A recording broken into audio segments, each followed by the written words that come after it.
So hello guys, welcome back to the new tutorial. In this tutorial, we are going to see what are different distribution functions we have in Power BI DAX. So in Power BI DAX, we have mainly three distribution functions as you guys can see. The first one is exponential, the second one is Poisson, and the third one is normal. We are going to see them one by one. So first, let's see how normal distribution works in Power BI. So for that, go to Home, click on New Measure, and over here, let's give it a name as normal dist is equal to, and we are going to use normal dot dist function.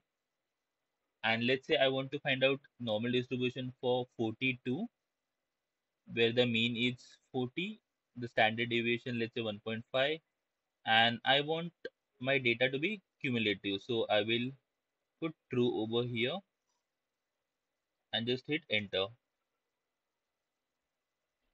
So as you guys can see, we have successfully created a new measure with the name normal dist. So select this, and instead of bar, let's say I want a card. So as you guys can see, I will just select this formula again.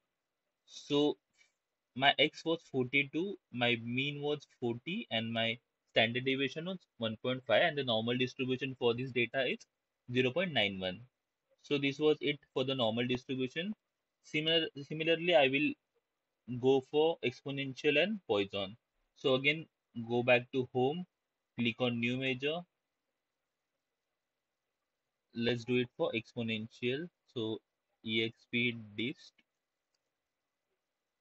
and this time I will use x1.dist function.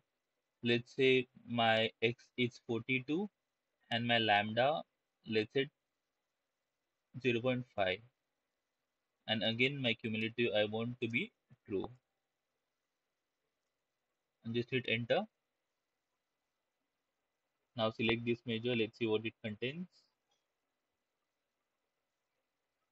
and my exponential distribution is giving me 1 for the given data. And similarly I will proceed for Poisson distribution. So again, go back to home, click on new measure. Let's give it a name as Poisson dist equal to, and we are going to use Poisson.dist function. Let's say my x is 12, my mean is, let's say, 8 and 2, and just hit enter.